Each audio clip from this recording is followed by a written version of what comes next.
Hi, I'm Steve Wollack. My trading badge on the floor was WLAK, which is part of my last name. I started here in 1977. I had a very close friend, I still do, Bob Swedlow, who cleared with Leo Malamed, the father of the IOM.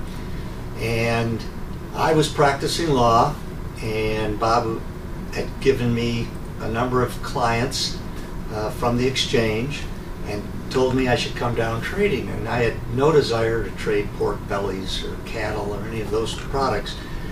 But then Leo Malamed started the IMM, International Monetary Exchange market, and that sounded exciting to me. Foreign currencies, you got to go with economics, politics. It was very exciting. So I finally decided in 1977 to come down to the floor. I bought a seat for $50,000. I borrowed $25,000 to buy the seat. I started trading, and I learned from fellows that were on the floor but weren't pit traders per se. They would go into the pit and make their trades, but there were more position traders where they wanted to catch the long trends. And as a result, I basically became a position trader and a long-term trend trader rather than a scalper. Every now and then I would go in and scalp because I was bored, but it led to not making a whole lot of trades and so forth. I remember the first time I came on the trading floor, it was exhilarating. It was better than going to Las Vegas for the first time. There was an excitement there, a pulse, which you can't duplicate anywhere else. And then in terms of memorable moments, I have a couple. When I was an officer, a member of the board of the exchange, I had the privilege of meeting private meetings with Ronald Reagan and Gorbachev and other dignitaries, and I was privileged of taking them on the trading floor. And it just made you feel that the CME was something special, that we could attract the President of the United States, the President of the USSR, to our trading floor. It just made you feel good. On a personal level, my most memorable experience was, it was almost a mistake in a way, trade. I was in the Japanese yen pit, the trade figures were due out, and they came out unexpectedly, and the yen dropped like 100 points.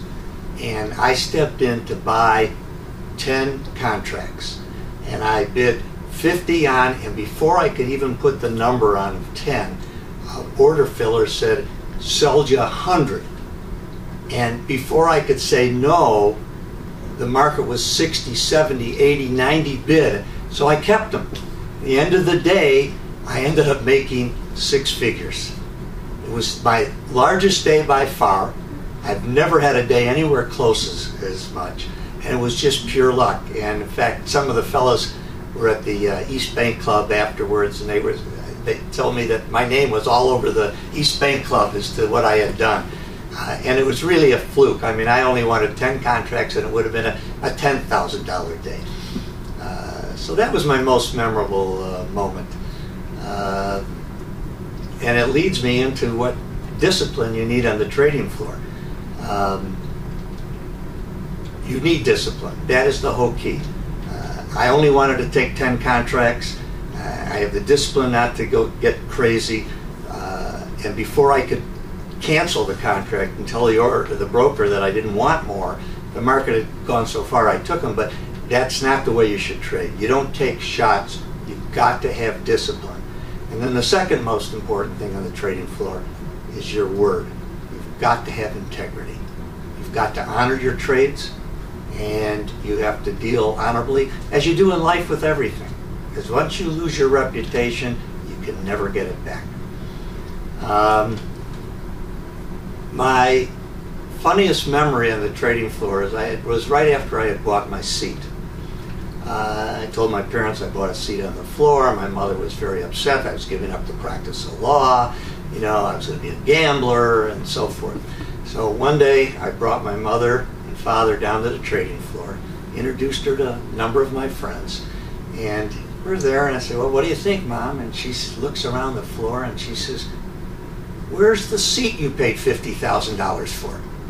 And that was, to me, the most memorable, funny moment in my trading career. She couldn't understand. In terms of charities, I have one charity that stands out more than any other. I grew up with a woman.